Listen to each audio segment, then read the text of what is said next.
and 15, 14, 13, 12, 11, 10, 9, 8, 7, 6, 5, 4, 3, 2, and 1. I believe we are live across Facebook, YouTube, Twitch, Periscope with the man, the myth, the legend, Spencer Smith. He is a published author. He is a, let's see, what are you? You are a master of memes. I'm good at them. Yeah. You're a bench press boss. Let's see, you're a YouTube personality. You're big on Twitter. So am I missing anything? 24-inch pythons. It's so okay. All right. With a sweater on. So you got to remember those. With a sweater. Very nice. Very nice. So I have with me Spencer Smith, missionary Spencer Smith, preacher Spencer Smith. And howdy with the folks for just a second. Tell them who you are. Well, I work with International Baptist Outreach Missions, and what we do is we train national pastors in Kenya and Uganda to reach their own people. And God has been blessing. We right now are at the 150 churches mark, and the Lord has done great things over there.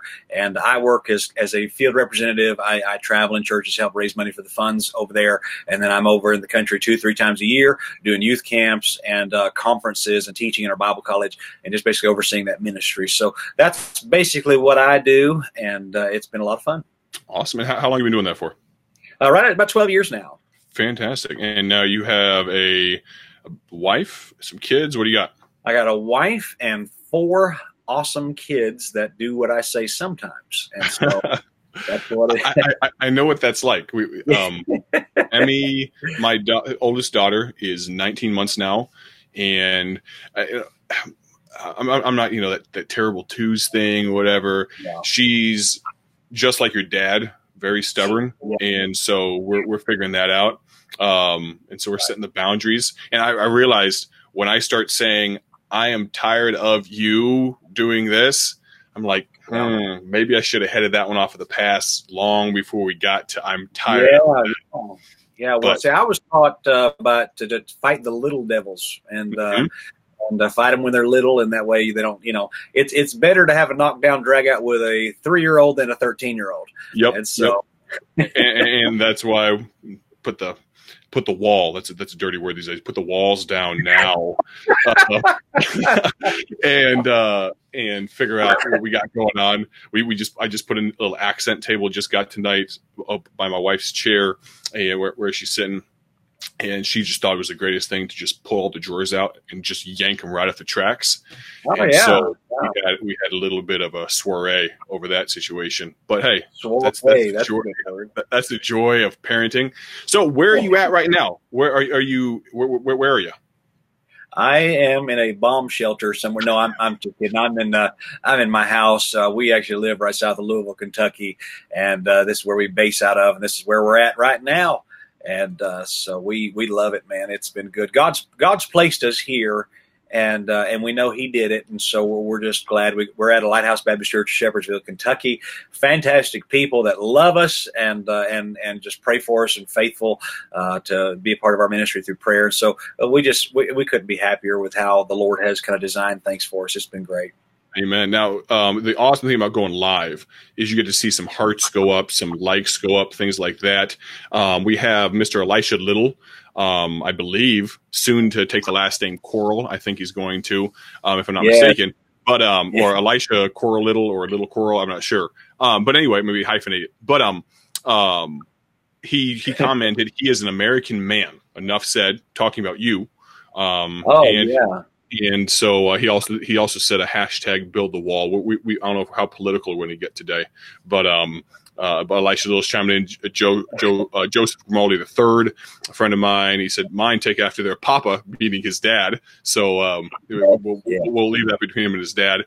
But anyway, so you are in the States, and you you work with national pastors, and we'll kind of jump right into it. We're going to get to all kinds of different stuff tonight, but just want to talk a little bit about missions. And it's one of those things that we see missionaries come to our churches all the time. Good Baptist churches have missionaries in all the time, missions conferences once or twice a year. And you're working with national pastors. So what does that mean? How does that work with what you're doing over there in Kenya?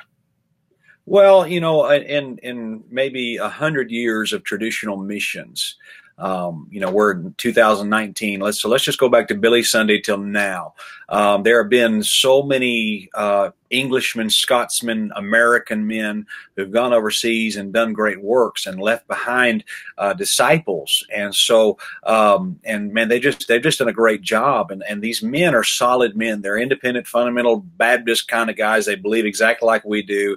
They're not compromisers. And we have found that if you're working to try to start churches, rather than kind of take the route of an American having to basically dismantle everything about his own being and learn a language and just, basically un-Americanize himself and then make himself something that's functional in that culture, we found that that's not a bad thing, but there is another way, and you can take these men who are solid guys who are, doctrinally straight, and you can help them, give them tools and give them training, give them Bibles, give them gospel tracts, and just a couple little things along the way, not real expensive stuff, but some good stuff along the way.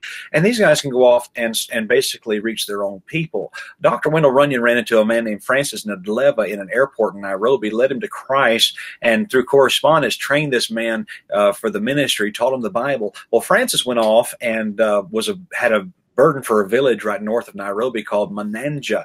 Mananja was a witchcraft capital of Kenya at the time. Well, Francis went in there with the teachings that Dr. Runyon had given him and the training that Dr. Runyon had given him. And Francis went in there and into Mananja. And today, Mananja has 7 independent fundamental Baptist churches that have been started. No longer do they declare Mananja the witchcraft capital of Kenya. Is basically all gone. It's been run out. The gospel did that. And a lot of these witches got saved, and a lot of these a lot of these people that were in there got their life turned around through the preaching of Francis Ndleva. Okay.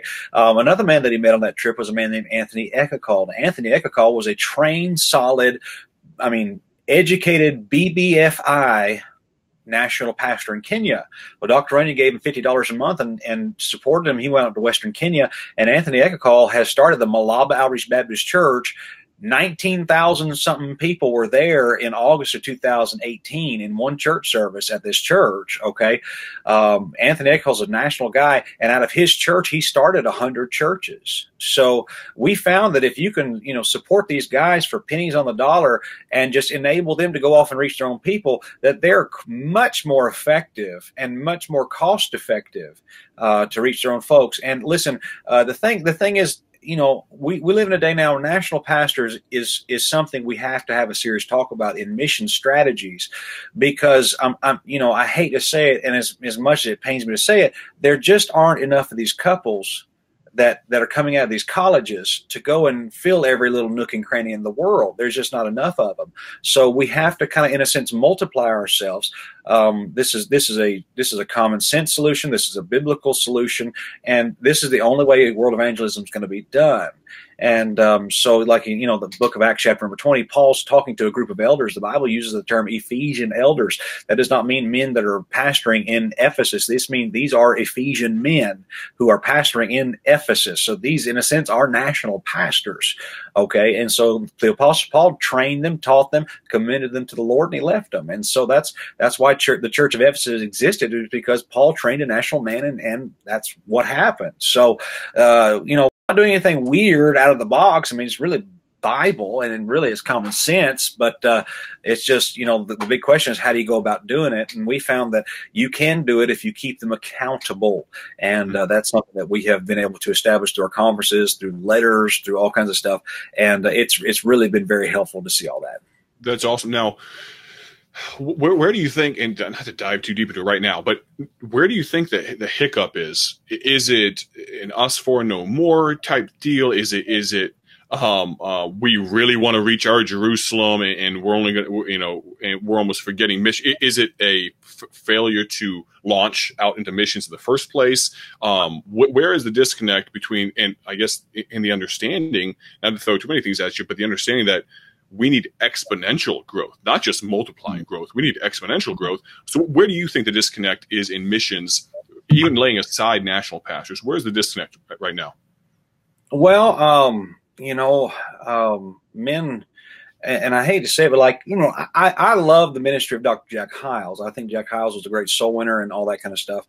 But men like Jack Hyles, they were, in a sense, almost like a Jerusalem-only mindset. It's like, we're going to run buses, we're going to reach everybody in our town, and we're going to build the biggest church in our city. And then, but the emphasis really was not anything beyond that. Okay, there was no real vision beyond the county line. And I think I think that is, and it's not a bad thing what they were doing. I mean, it's really not. I've got a message that I'm probably going to put in print someday on a tale of two churches. And basically the book of Acts starts out in Jerusalem, and Pentecost actually happened in Jerusalem. 3,000 are saved in Jerusalem. 3,000 saved on the day of Pentecost. Another 2,000 are saved. But it was not until Acts chapter 8 that these people went outside of Jerusalem. Okay, God had to send a persecution, and they were scattered abroad throughout the region. And then a church formed up in Antioch, and this church in Antioch, Acts chapter 13, they heard the heavenly vision. They saw it, and they were obedient. And they, the Holy Ghost said, "Send me forth men. I'm going to go do this." And they were the missions church. So the church of Jerusalem was reaching a lot of people, doing a great job, but they really weren't fulfilling exactly what God said. God said, "Go everywhere," and they went to Jerusalem. And so this isn't anything new. I mean, it's really not. I mean, it's that, you have the Church of Jerusalem who reached their own people, and then you have the Church of Antioch who reached their own people and went beyond to the regions beyond. So super interesting. Now the Greek word fails me right now. Maybe you can help me. Chiasmus? I can't remember. But anyway, it's a literary term with an X. And Luke obviously wrote Luke and the book of Acts. And Luke has Jesus's earthly ministry, as do the four Gospels, his earthly ministry, how basically leading to Jerusalem. He ends up in Jerusalem. Acts begins in Jerusalem and goes out to the world. So basically, Luke is coming to Jerusalem, and then the X, the center point, the important spot, but a literary type thing. But I think a lot of times we kind of focus on, like you're saying, we kind of have the deal where it's all coming to Jerusalem, but we never go beyond that. Right. We lose the act side of it, the entire second act. Sure. And so it's absolutely true what you're saying. Now, I hate to present a problem with no solution. In your opinion, is it a methodological thing? Is it a philosophical thing? What wires need to be rearranged in American, primarily American men's minds to realize the need and how to go about it? Well, anytime you're dealing with people, we're always going to fall short in so many different ways, and that's the thing, is that, the church is, we're trying our best. There's areas I fail, and I just, Lord showed me a couple of things last night, even in my own life, I need to work on. But the thing is that the Lord put it in 5 times in the New Testament. He put it, everywhere. Go into all the world. Mark 16 and Luke, and he put it in Matthew 28 and John, I believe 19 and Acts chapter 1. It's all there. Jerusalem, Judea, Samaria, the uttermost. And so it's been plain as day throughout the Bible. I think the problem is not only with that, but with all areas where the Lord's commanded us. We just have to submit and obey. Mm-hmm. And there's churches out there that they have little to no emphasis on missions. There's churches out there that they have all missions and no emphasis on reaching the Jerusalem. And so there's all kinds of imbalances I see out there. I know churches right now that they give 6 figures a year to missions, but they've never knocked on a door in their town. Okay. So there's ditches on both sides of all this. And so the secret is just obey what the Lord said. The Lord said, go in Jerusalem. Okay. Go soul winning. That's what we're supposed to do. We're commanded by the Lord, but also says to go to the uttermost part of the earth. And I've always challenged folks, you need to leave this country. If you were to take a poll in the average Baptist church, how many of you have your passport? It would probably be a quarter, maybe a 40% actually have their passport. And so how are you going to fulfill the Great Commission and go overseas and reach people overseas, in addition to reaching people at home, if you don't even have a passport? And so, that's just a thing. We have to just submit to what the Lord said for us to do. And I think we all fall short of that in many areas. I love that, because it's back to basics. There's nothing, we are fundamentalists. There's nothing complicated about what we're supposed to be doing. We have a gentleman in our church, a retired pastor. His name is Bob Fleming. Awesome. Love hearing him preach. And one of his, I wouldn't even call it a hobby horse, because it is the horse that needs to be beaten until it's dead, is you need tracks in your pocket. If you don't have tracks in your pocket, you can't pass tracks out. And that's one of his things. But I think that kind of dovetails with what you're saying. We can't get so farsighted on missions and reaching the uttermost and being, gone all the time to go on mission trips and all these different types of things, and forget about the fact that we do have an area right in our zip code that needs to be reached as well. So there's, like you said, balance. Now, do you say a dozen years you've been working in Kenya?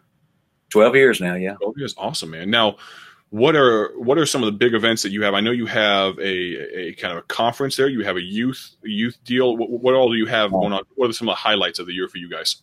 Well, we had a youth conference in every December. This past year, we had right at 5,000 teenagers show up to this youth conference. And it's basically a camp in Western Kenya. And we had about 1,200 or so saved this year. It was fantastic, phenomenal harvest of young people. But then our big meeting is in August every year, the end of August. And we were there in this year. Brother Tony Wilcoxon went with me. And then we have a pastor friend of ours named Chad Kennison. He went with us, and he's from Swainsboro, Georgia. And, we had 19,000 people show up to the Malaba Outreach Baptist Church, and we had 4,412 people get saved during our conference. And so that's in 10 days time, man. And that's just the big highlight of our year, meeting with our pastors, teaching them, and then go do an open air evangelism, soul winning with them. And, bro, I don't think there's anything else in the world like it. I really don't. I mean, it is really one of a kind. And so what are the nuts and bolts of something of that magnitude? I mean, how does the word go out? Is it a deal where it is the thing that's happening, everybody knows about it, it's a yearly thing where everyone in the area is coming to it, or how do 19,000 people descend on this area? Is it through door-to-door soul winning, or what is it that brings all these people? Well, they do a lot of local promotion, a lot of flyers passed out, a lot of door-to-door soul winning is promoted. But all of this is a locked-in event. These pastors know it's happening, and there's there's months of planning ahead of time, and that's what we got. And we have to have the service outside because it's just so many people, and so we rent a PA system, and we just turn it up all the way and preach to all these people. It's great. That's awesome. Now, you said Brother Wilcoxon got to go with you this past year. Now, if someone was interested, and I can't echo enough what you said, people got to get out of the U.S. They've got to see the other side. They've got to see the third world. They've got to see. I got to go. My dad was in the military, and so got to live in Germany for 4 years. I got to live all over the U.S., but because we lived in Germany, Europe being a little bit smaller, we got to see a lot of different countries over there: Belgium, France, Poland, all those different types of things. Wow. And got to go to Israel about 2 years ago now with the Golden State Baptist College. They did a trip there. And those are life-changing things. Those are to add to a well-known phrase, but the only difference between you and you 5 years from now are the people you meet and the books you read. But I would add to that the places you go, because seeing the conditions, seeing the state, the spiritual state of a lot of these places will change you. So I can't recommend that enough. So if somebody wanted to go to Kenya, they wanted to see what the other side lives like, what would they need to do? How could they contact you, and what kind of costs would they be looking at to do that? Well, they can find me on Facebook. I'm there. I'm on Twitter as well, at Bro Spencer, and that's where I'm at on there. But you can just send me an email, missionaryspencersmith@gmail.com, and I'll say that again, missionaryspencersmith@gmail.com. and then you can just contact me. I mean, I take pastors there all the time. Getting ready to do a trip here probably very soon. And so the Lord's really blessing that. And I'm just looking forward to what God's doing. But yeah, people are welcome to come. You got to pay for your airfare plus about $1,500 is what the cost is.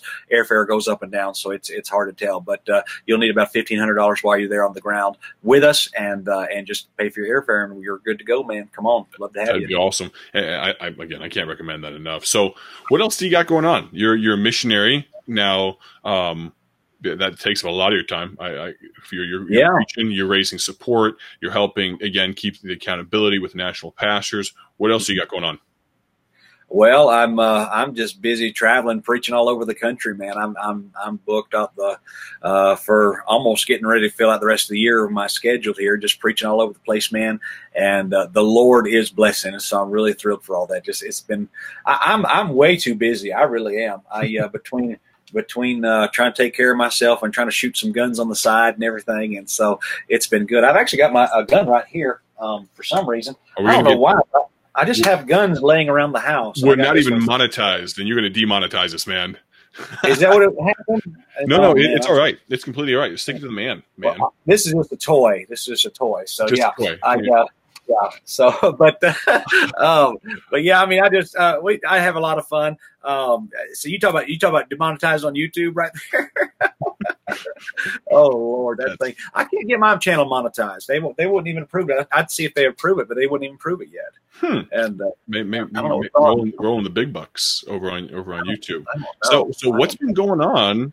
Not to segue too much, but what's been going on with you over on the YouTube with what you've been posting the past couple of it's a long story. Okay, I wrote a book, Calling Evil Good: The Live Christian Rock and Roll. God's given me some very unique experience. I grew up around evangelical people all my life, and I grew up lost, and I kind of started seeing trends, throughout my life of these people. A lot of these folks, they started, instead of going off and being preachers and missionaries, I noticed they wanted to be like rock stars for Jesus. And I kind of thought, I'm 16 years old. I'm like, there's something wrong with that. Why would you want to be like a Christian version of Steven Tyler? Why would you even want to be that? That's a little weird. And so when I got saved, God really helped me see that there's an industry out there that's fraudulent. And there are people out there who are creating entertainment, and they're calling it worship. And they have an industry, and they're disguising it as ministry. And so I thought, this whole thing's a gigantic fraud. And so I'm gonna call it out and just show the things that I know. Basically, we live in a day now where everything's calling itself Christian. I mean, I don't know if you saw, but Mike Pence's wife took a job at a Christian school there in Virginia, and Lady Gaga was one of the biggest vocal critics, and she's saying, I'm a Christian too, and this man is not representing Christianity. And I'm sitting there thinking, Lady Gaga, if Lady Gaga is a Christian, I'm a Russian ballerina. Okay. I mean, really, get me a tutu. Okay. Because I'm a Russian ballerina. That woman is a psychopath. She is a demonic demon. I mean, she's a demoniac. She really is. And so we live in a day, man. I mean, Hulk Hogan's saying he's saved. Everybody's saying they're born again, and they have no evidence of that other than just some intellectual assent that they believe in God. And we understand, believing from the Bible, being a Christian is a person who's born again. They've confessed with their mouth the Lord Jesus, believe in their heart that God raised him from the dead, and they're saved, and God changed their life. They're new creatures in Christ. And, and that's really the gospel. The gospel is not saying I believe in Jesus. That's not the gospel. The gospel is repenting your sins and trusting Christ and being born again. That's the gospel. And so basically there's a false brand of Christianity out there that has false Bibles, it has false churches, and it has false worship. And the easiest way to identify it is by calling out the false worship. And so what I did in my book is I presented a model. I said, here's how it works, okay? Here's how they play the game. I said, the game is played when a little girl in a church is discovered that she has some talent, okay? And then she starts running the circle of these churches and kind of building up her momentum and building up her name in a church circle type setting. And then eventually, after that swells big enough, then the major leagues call, like the Columbia Records and all the Sony calls. And then that's when they go from that into the big leagues, which is they go to mainstream pop rock country music, that kind of stuff. Notable people who have done that are people like Britney Spears has done that. Beyonce Knowles did that. Let's see, Katy Perry did that. Amy Grant did that. Amy Grant's in country music now. And all of a sudden one came down the pike, and I said, you know what? I'm going to call this one out. I'm going to call it. And her name was Lauren Daigle. Okay. And I said, this girl's doing the exact same thing. I said, she's playing a game. And so I put out a video called Lauren Daigle's a Fraud. Okay. You'd have thought I'd dropped a hydrogen bomb on Hiroshima. I mean, you'd have thought, I mean, I'm talking about, I'm sitting there looking at my phone and seeing it go from 1,500 to 2,500 to 25,000 views to 50,000 views. I'm sitting there thinking, oh my goodness, what have I done? And the only thing people are saying on these videos is, judge not. How dare you judge? How dare you judge? And it's just like, oh my goodness, what in the world is going on? It's just, you know, this, like, the programmed response, you know, of these left-wing evangelical people. And so I said, okay, let's do another one. And I did a video called My Apology to Lauren Daigle. And I basically got on there. I said, I'm so sorry. She's standing for God. She's doing such a great job. And I said, matter of fact, let me show you an interview that I found of her standing for Jesus. And I just kind of clipped it in when she did a interview with Billboard magazine. And she flat out denied Christianity. I mean, it was like the most, I mean, like, you know, the Apostle Peter's looking down from heaven saying, I thought what I did was bad. What she did was worse, you know, and it was so bad. Well, I saw that video go, I mean, like 5,000, 15,000, and it finally reached like 110,000 views on that thing. And I'm sitting there thinking, oh my goodness, what have I was scared, Mike. I was scared because I thought, what have I done? And so I put out a couple other videos, and long story short, in 21 days, I had like 920,000 minutes viewed on my channel. I mean, my channel was a raging inferno of judge nots literally falling from the sky. And I mean, it was like, I was starting to fear for my life, man, because I didn't know what was happening.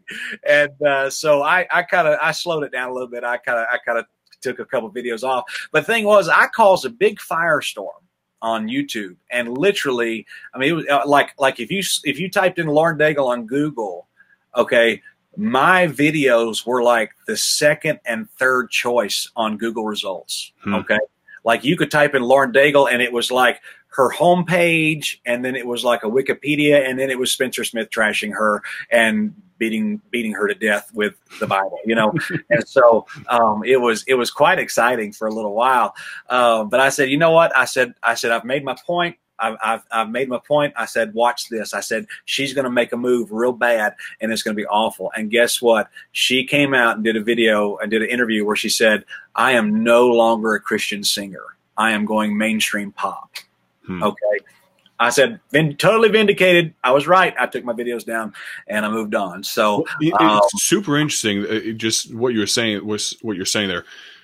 Basically, all you did was apply pattern recognition to something. You'd seen it happen again and again and again, and you saw it happening, about to happen, and you called it out, and people obviously just flipped out about it. But that's super interesting that when other men of God, such as yourself and others, do that, whether it's regarding CCM and some other things we'll talk about in just a little bit. As soon as it's nuts. You know, people are like, oh, you're just slippery slope people. You're just saying, you know, you take one step that direction, you're going to fall over. Yeah, that's kind of what we're saying.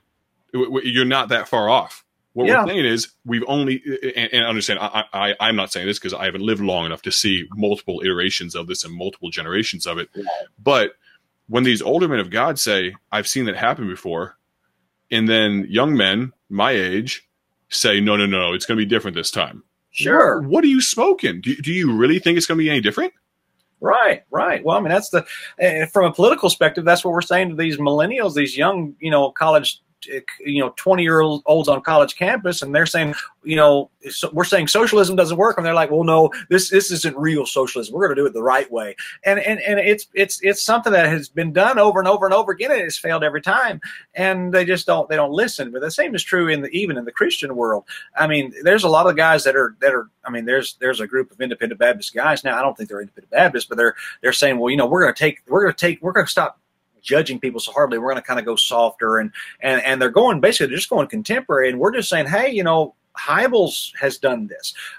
Rick Warren's done this. It's been done and done, and it has failed every time. Ask Bill Hybels about all that stuff. Okay, but the only thing people learn from history is nobody learns anything from history. Right. That's it. Yeah, a message I preached somewhat recently, trying to remember where. But sometimes I wonder if it's more people really think it's going to be different this time, or if it's one of those things, as long as it's peace in my generation. You think of Hezekiah, who he was told his sons are going to be taken to be made eunuchs and all this different crazy stuff. And he said, as long as there's peace in my time, it's all good. And then you have Solomon, who was told, one of the greatest kings to ever live, who was told, not in your time, but in your son's time, of course, Rehoboam's time, that the kingdom would be rent, 10 to go away, and 2 to stay with Rehoboam, 2 tribes, and he could do nothing about it. But it's one of those things where, like, I can make it work for my generation, but we have no thought. And that's one of the things Pastor Trieber, we're at the chancellor at Golden State Baptist College, where I went for my undergrad. One of the things he said was, and many other people have said this, but the biggest problem with what these guys are trying to do is there is never a second generation. You cannot point to a second generation, and don't try to say, well, it's a multi-campus ministry, so they multiplied or they started other churches. No, we're talking generational. We're not talking starting churches out of your churches. We're talking years and years down the road. It doesn't work, and so it's just pattern recognition, and the fact that people don't see it just it boggles me sometimes. Yeah, and that's the thing. I think short-sightedness is a sin. And it's something that people just they don't think, where does this lead? What is the next generation going to do with this? How is this going to evolve? These people that are bringing rock and roll and all this kind of stuff into churches, they don't even know what they're doing. They literally have no idea what the next generation is going to do with this. There are generational effects for this. Okay, like for example, you think of. You think of guys like George Washington, okay? You and I today are beneficiaries of the choices he made back in his day, okay? And you and I, whether we realize it or not, today are making choices that our children and grandchildren and great-grandchildren are either going to be cursed by or blessed by. And so you have to take the long look at this stuff and realize, okay, what are the things, what could go wrong here? Because if it can go wrong, it will go wrong. And so, there's a lot of guys today. And here's the thing. Like, okay, Satan, I believe he convinces men to compromise. But when he convinces them to do that, he never gives them a bad motive for doing it. Okay. Right. Like, for example, if you were to somehow go into the mind of Adolf Hitler on some strange level probably thought he was doing the right thing.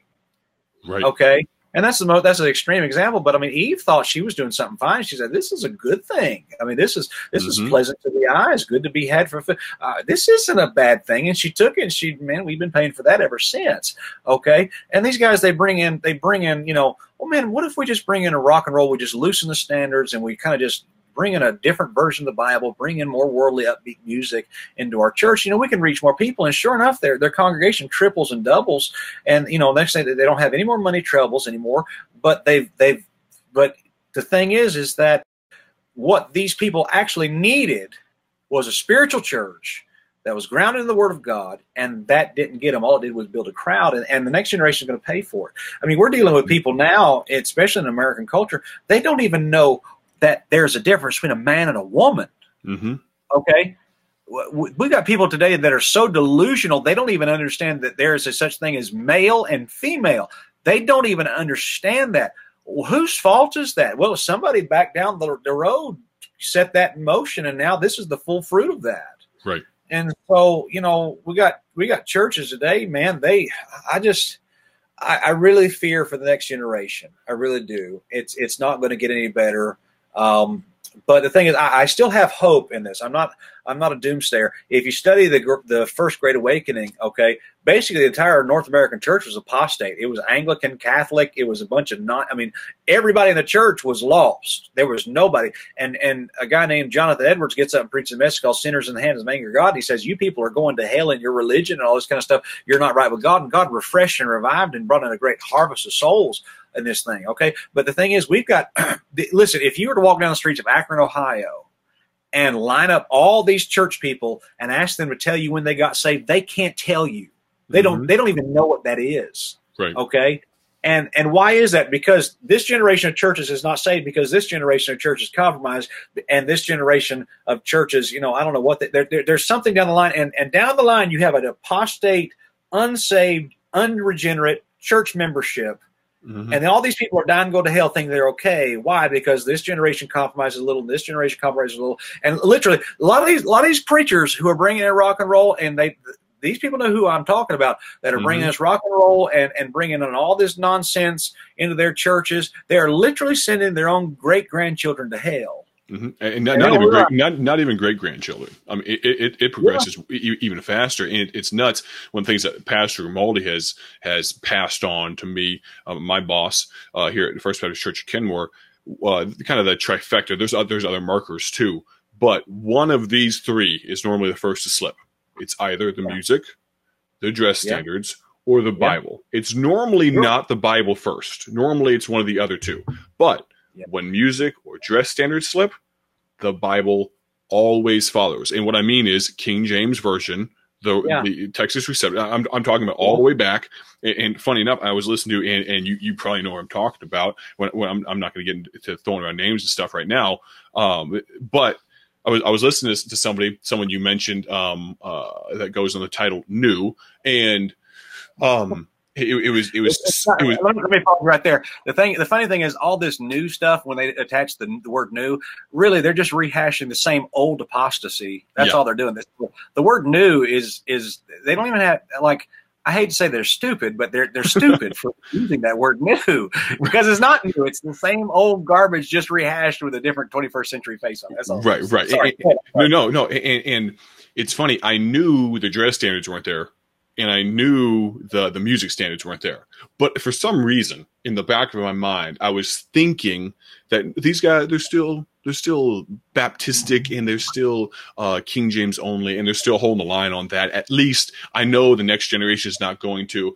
And then I watched a YouTube video today where it was someone asked the question.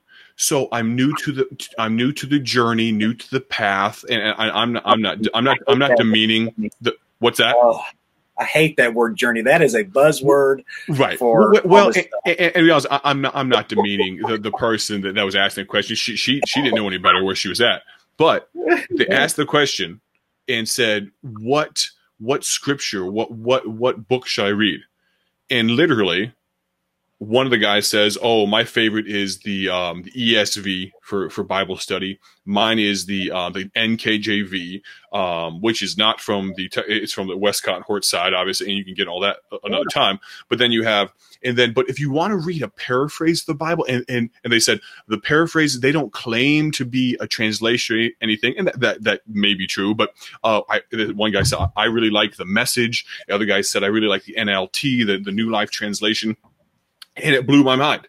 I was like, I thought it was going to be the next generation that was going to lose the Bible. I thought this generation would give up the dress. This generation would give up the music, and the next generation. But no, we're talking like 3 years after I've ever heard this guy's name in the first place. And we're already so far beyond that. Forget taking Baptist off the sign. To even call yourself, because at what point people say, "Oh, I want to be a biblicist first before I'm a Baptist," and we can talk semantics all day long. But if you can't even figure out what Bible you should be reading, how biblicist can you be if you can't even figure out the Bible? And it blew my mind. And that's why you said, they're sentencing their grandchildren, their great grandchildren. You said it goes so much even quicker than that. It's nuts how fast these guys decide. Well, if a little bit's good, a lot must be better. It's nuts. Yeah. Yeah. And that's the thing is that, like, you know, I want my kids to have what I've had. Mm-hmm. Okay. I've sat under some of the greatest men of God ever. I mean, I've heard Lee Robertson preach. I've heard some great men of God, and I just know what God did in my heart. And so, you know, as when I was in middle school, I ran the relay race one time. I hated that. I hate running. Running's out of hell. I can't stand running. The Bible says the wicked fleeth when no man pursueth. Okay, so that means if you see me running, you better be running too, because something's going on. Okay, but I ran the relay race in middle school. And we had to just practice handing the baton on over and over again. And I thought, this is dumb. I mean, this is stupid. But my coach told us that if you can't pass the baton, then you can't win. Okay. And that's the thing is that, you know, we're not, I want to pass my baton to my kids, and I want to pass my baton to the next generation. And I don't want to compromise that. I think the body of truth that we hold to is so precious and so right. You know, as a matter of fact, I wasn't going to bring this up, but I have a CD here of a preacher. Okay. Mm-hmm. And the title is Why Fundamentalists Are Turning Contemporary. Okay. This CD is less than 10 years old. Guess what? The man who preached this message is contemporary now. Wow. Okay. I keep this. I'll show you a little who that is. Okay. I keep this on my desk because, you know, this man was notorious for selling his CDs. And he said, the title says, Why Fundamentalists Are Turning Contemporary. He's got a picture of NIV, a woman preacher. It says, taking the word Baptist off the sign, and it's got a picture of contemporary music on there. Okay. There's 4 pictures on here. And this CD is less than 10 years old, and the man who preached this message is now contemporary. Mm-hmm. Okay. I don't want to be this guy. I don't want to. The body of truth. And by the way, this isn't controversial. This isn't. This is like I'm surprised at all these big names who won't say this stuff. Okay. Right. I really am. I'm really kind of surprised at that. But I mean, like, you know, we have to hand something off, and we can't mess it up, because if we mess it up, we're going to hand up something messed up to the next generation. And I'm burdened about this. And the thing is, over in Kenya, Africa has made me this way. People think I got this way by being a fundamentalist in America. Africa has made me this way because I have seen how quick it is to have a church infiltrated by bad doctrine. And all of a sudden, next thing you know, we've never had it with our churches, with our IBOM churches, because we keep a pretty close tab on that. But I understand how quick it is that creeps can creep in unawares. And next thing you know, you're so way off track, it's in bad shape. Okay. And the thing is, independent Baptists need to wake up to this and realize that, you know, it's time to clamp down and draw the line and say, you know, we're not doing this no more. We're standing for what's right. And that's not controversial. I mean, like if you just sit at a dinner table of independent Baptists in the early 90s, they'd all be having the same conversation. So I don't know what happened with everybody today, but, you know, I want to be one of the guys who actually says this. So right. And you're exactly right. It's the next generation. And if you can't think far enough ahead, and you know, people think as long as I get 10, 15, 100, 5,000 more people in the building right now, we're good. Everything is okay. Yeah. And you know, down the road. That's pragmatism. And really, pragmatism is the idea of whatever it takes to get it done, let's just get it done. The end justifies the means. And that was Billy Graham's philosophy. And, you know, Billy Graham, bring the Catholics in because we'll get more people here. Let's bring the heretics in and get more people here. Let's bring in Jehovah's Witnesses, get more people here. Let's put a Mormon guy on the platform and call him a good Christian brother. It gets more people here. Pragmatism. And, you know, and sure, people got saved, but what did the next generation have? Right. We have a mess on our hands. We have a mess on our hands right now where everybody's calling evil good and calling good evil. And I don't know if it's been helpful. Yeah, absolutely. And it's one of those things where sometimes I feel like we need to stop. We just got to put our head down and just log the hours. Just got to go to work, man. It's like we get, and I'm not, it's funny. You know, I'm not talking about both sides of my mouth. You know, we're talking about it right now, but I feel like we're doing something about it too. We're I'm trying to reach Akron. You're trying to reach Kenya. We're you know, sometimes you just gotta light more candles to combat the dark. And as it gets darker and darker and darker, the candles get more and more weird to those that are used to the dark. Yeah. And so you can't let that stop you. Yeah. You just got to keep going. Yeah. So you're exactly right, bro. And that's the thing. We live in a time now where America has probably sank as low. I don't know. Sometimes I think we've hit the bottom of the barrel, and then the bottom drops out, and we go deeper. And and to me, this isn't depressing. This really isn't even negative talk. It's just truth. But like, I am so excited to be alive right now because what a grand opportunity to shine for the Lord. I mean, really, you can stand out so much more in the society today and just be a light for God. And I thank God for it. When I was in college, I took a job as an X-ray clerk. I just kind of filed X-rays for the doctors, and they take the X-rays, and then I was the guy who took them to the doctor so the doctor could read them and all that stuff. It was really just a fluff job. But I went in there and started talking about to these people that I worked with at the hospital. I said, "Man, you're not gonna believe what I learned in Bible doctrine today." I said, "I learned that justification means like you have a different standing with God. It's not that your sins are wiped out; it's that you're not even considered a sinner anymore." And I would explain that to these people in the hospital there that I worked with. And man, I had an employee tell me about a year later, said, "Man, everybody in this hospital was talking about you for like 6 months, man, because you just wouldn't shut up about the Bible." And I thought, praise God. Praise the Lord. I mean, that thrilled me. I was excited about that. And so, it's dark, but the light shines brighter, Yeah, and I've been tossed around this kind of circles back, snake eating its own tail to why we're here right now at all. And I've been tossing around this thought, this idea of doing this, talking to people I want to talk to. And I told you right before we started, the reason I started this was because there are dozens of people that I'd like to have a 2-hour conversation with that I don't have a good excuse to. But a podcast, live stream, whatever, it's a good excuse. Yeah. And so, but I was tossing around, and sometimes you get in your own head, and it's not even necessarily what other people will think or anything like that. It's just like, should I not? And then the thought that keeps occurring to me is, it's like, if I'm going to live, I'd like to live tip of the spear. If I was going to join the military, I don't want to be a refrigeration tech, and nothing against them. But I'd like to be a guy kicking down doors and, being one of the first guys to see Osama bin Laden. You know what I'm saying? I'd like to be that guy. Yeah. And so if I'm going to live as a Christian, same thing applies. I'd like to be tip of the spear. I'd like to be going all out because, we need them, but I don't want to be a refrigeration tech for Jesus, Sure. I don't want to be just a motor pool monkey, So, but that kind of brings back to why I'm doing this. So, on that note, we the public eye, in secular world, in all of that, we have controversial opinions. And to transition away from maybe the spiritual, though we could talk about that for a while, I would like to talk a little bit of sports with you, because Spencer Smith and I got to coach together the past couple of years at the Midwest Christian Boys football camp. We both enjoy football. Brother Smith played some pretty high level high school football and all that.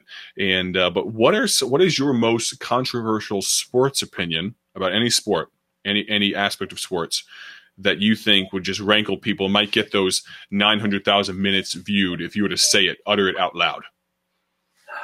Well, any team that comes out of California is just a bunch of dirtbags. That's my opinion. So, so does that mean that you are rooting for the Patriots in the Super Bowl? Yes, absolutely. All right. Well, I can respect that as a lifelong Patriots fan. I can respect that. So a lot of people. Tom Brady ain't never cheated ever in his life. That whole Deflategate was a bunch of stupid nonsense. A bunch of sore loser, bunch of cult people who were talking about he let like a fourth of an ounce of air out of a ball. I mean, are we in Looneyville here? I mean, come on, let's get real. Tom Brady put 40 points up against you, and you got slaughtered, and you're going to blame some ball boy for letting air out of the ball when it's like 10 degrees outside. It didn't even matter anyway. So listen, Tom Brady's the best there is. Bill Belichick, he just finds a way to beat everybody, and y'all just sick of getting beat, and that's just basically all that is to that. That's my controversial opinion. And that's why I had you on, Spencer, because we see eye to eye on that. You know, I wouldn't split if you went CCM and if you post a music video with your shirt off, I wouldn't really care. But if we couldn't agree on this, then we wouldn't be able to have fellowship. So I'm glad we can have fellowship on that. So prediction then, Super Bowl coming up. It just happens to be Super Bowl week. Everyone's talking about it, obviously, and honestly, too much. I don't watch any sports from end of January to beginning of February because I hate Super Bowl coverage, even when it's my team, because it's the same numbskull talking heads talking about it all the time. But I guess I am a numbskull talking head right now. What's your prediction for how it ends up? A major comeback for the ages, a la Atlanta Falcons, Patriots, or what do you think? Or do they slaughter them out of the gate? Well, I don't know. I mean, all I'm going to say is, okay, the Rams and the Chiefs played each other on a Monday Night Football, probably the best Monday Night Football game ever to be played. Okay, a legendary game of football. That thing was so close, and the Patriots slaughtered that Kansas City Chiefs team in the playoffs. Okay, slaughtered them, and that's all I'm gonna say. Rams ain't got a chance. All right. Hey, so I hope you're right. My prediction probably going to be 4 touchdowns for the Patriots, probably going to be 2 for the Rams. It may end up being a fourth quarter thing because that's the greatness of Tom Brady. Like if you're down by 6 points and you got a minute left, okay, Tom Brady is your quarterback. That's the man who will make it happen. Okay, and so you know, that's just really it. I mean, they may win at the last moment, but I just don't see the Patriots losing this one. I just don't. Especially, did you notice how big that left tackle is for the Patriots? He's a big boy. That's a man. That is a man. 6'8", 180 pounds, played for Florida, and he's the biggest man on the field. My goodness, and he's gonna get done with football and go straight to the emergency room. He's that big. I think an interesting matchup is going to be Aaron Donald versus the front five of the Patriots. Obviously, that's going to be really interesting. And you have Ndamukong Suh and all that. But I feel like nobody schemes better than Bill Belichick. And so I don't feel like I think, you know, Gronk is going to be chipping people. You're going to have, you know, Devlin, the fullback, coming out of the backfield, chipping people and all that. So and you know, had the Falcons, I believe they had Dwight Freeney at the time coming off the edge. The Falcons did. And what happened?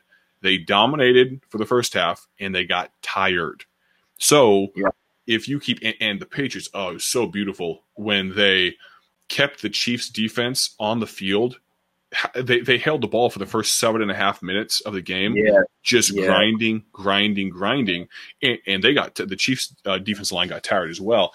I don't think – Aaron Donald and Ndamukong Suh. Now, if they can, more power to them. But I don't think they can keep consistent pressure on Brady for an extended period of time in spurts. But as overpowering as Aaron Donald is, you can't be that overpowering 4 quarters straight. You know, so I don't think that.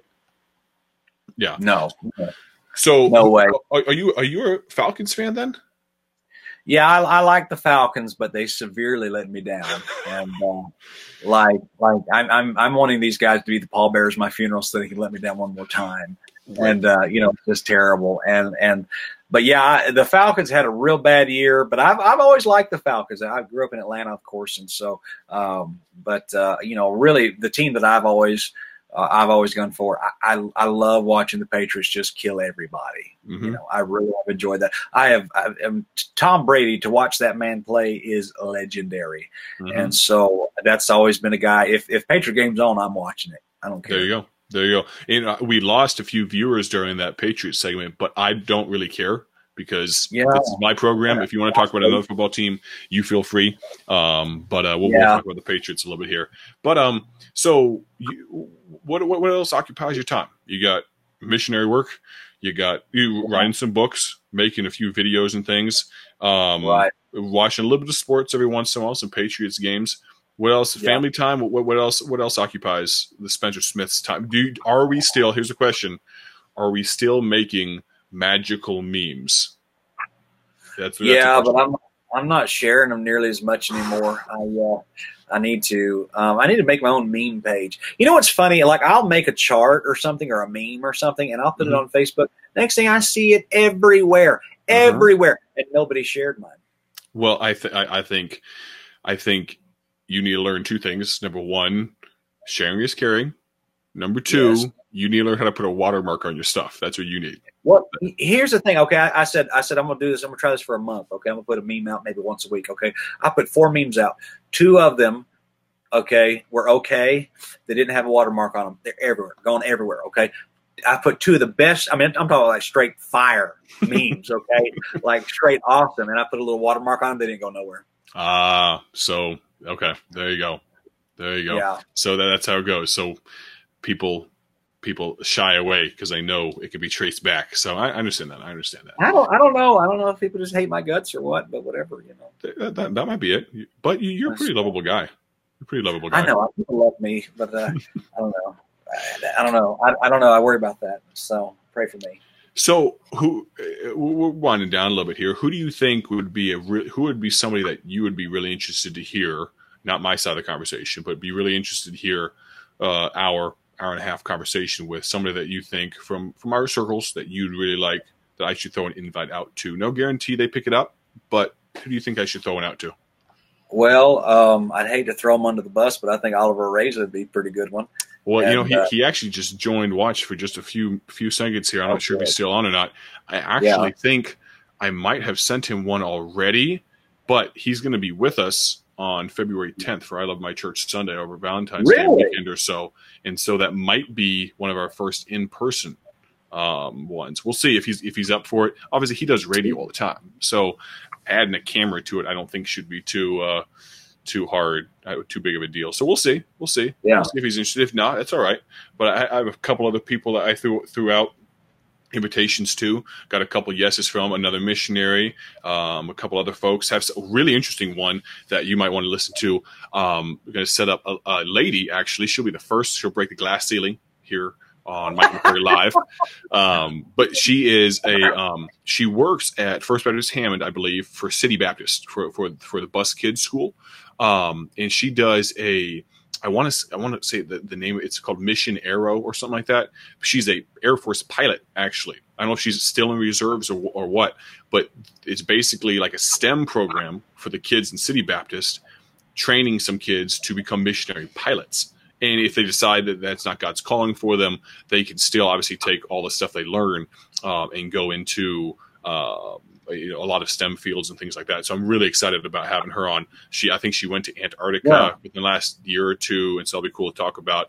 But yeah, so that one I'm really excited about. That might happen this week or sometime soon. So those of you that are watching, stay tuned for it. But yeah, so that'll be very cool. But man, I appreciate you coming on. I really do.